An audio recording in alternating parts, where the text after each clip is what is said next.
Hi, I'm Catherine King with CPC News Today, and I'm here with Paul Outlaw, who is playing Ira Aldridge in Red Velvet. So tell us a little bit about your experience with this West Coast premiere. It's been an amazing experience for me playing Ira Aldridge.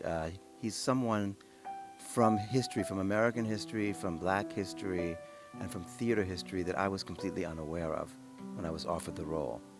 And that very fact, once I started to research who he was, made this even more exciting. I mean, how I, as a black actor, would not have heard of one of the most influential and one of the most interesting figures in theater history. So this, just the research on this alone was amazing experience for me.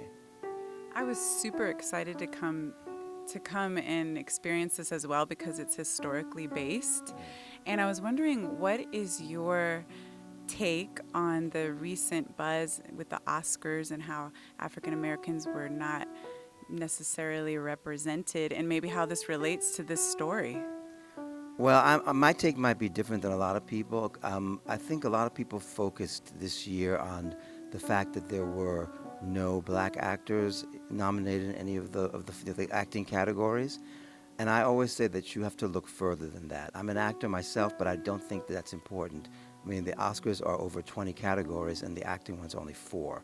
It's think about writing, producing, special effects. The fact that there's underrepresentation there means that these people are not being trained in these fields, or they're not getting the power, which is producing, and that it's not just African Americans, it's Asians, it's Latino people, it's women. I think that it's a much this issue of diversity is a lot. It's a lot bigger than just some actings. Absolutely. I think it's the stories that are chosen to be Yes. told. And you and I both had not heard of Ida Aldrich. And that's a story that needs to be told as an example. Yes, exactly. I mean, I'm pretty sure there's going to be a film made of not maybe not of this play, but of his life. It's one of those things when things start to happen and bubble up to the surface, they kind of get snatched up. I know that we just did the West Coast premiere right now, but the San Francisco Playhouse is opening it next month. It's been produced twice, I think, on the East Coast, and the original London production has been revived 3 times, once in New York. So I think his name is going to start coming up, and it'll lead probably to a film. It's such a great story. I would love to see a film, absolutely. So tell me a little bit about yourself and your own career. Well, I want to keep it on the play, and I will say that as relates to me and Ira Aldridge and my career, when I did the research, I found out that Ira Aldridge grew up, went to school, and first discovered theater basically 10 minutes from where I grew up, and where I went to school, and where I discovered theater. We're both from Lower Manhattan. That's incredible. Yes, and then I found out where he died in Poland. Was 5-minute walk from where several years ago did a theater workshop in the same town. And I had never heard of him. I could have walked to the site where he's buried. I could have gone to the place where he died and seen the plaque.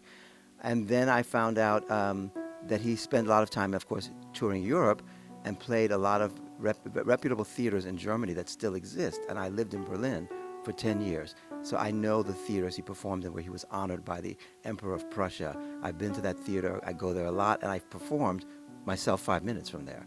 So our careers and our lives seem to have this intersection that is almost like reincarnation to me. It's kind of strange. So art imitates life, Yeah, and that's life imitates art. you could say. Yeah. And speaking of that type of thing, I noticed that at the end of the play, you are covering yourself in white paint, and you are playing, obviously, you know, lighter skinned character. And I found that very ironic. Obviously, the writer's trying to tell us something. What do you think about that? Well, that's historically based. I mean, he started his career playing black roles. And then when he became very well known and had some kind of power to create his own company, which he toured with, he started actually playing the white roles from Shakespeare. That at the end, he's doing King Lear. He did Macbeth. He did Titus Andronicus. He did the Merchant of Venice. He did the whole canon. So it was a reversal because back in those times, the actors darkened themselves to play Othello. He dared not only to play Othello, but then to lighten himself to play the rest of the major roles in the canon. And so that's a pretty incredible thing. And I think it's a very good choice the playwright did to put that at the end of the play because it's kind of a startling image for the audience, and you don't necessarily know where it's going when it starts, and then it kind of there's this wow. I mean, it's an amazing transformation, an amazing statement. And I think audiences are really interested. I think this is kind of, a pulse on what people are interested in hearing, these types of stories. So, just on a lighter note, just tell me real quickly, how was it working with this cast and with your director? It's been a lot of fun, especially now in the last couple of weeks as we get closer to performance. There's a scene in the beginning of the play, like a long scene where most of the cast is on stage, and that scene keeps growing and developing, and it's just a lot of fun finding the comedic beats in there, seeing how people react to each other when new things happen, and now with an audience, when there's laughter, figuring out how to pause and how to make things land the right way, and that's been really great. Very nice. Well, thank you so much. Thank And I really enjoyed your performance. Thank you very much. Nice talking to you.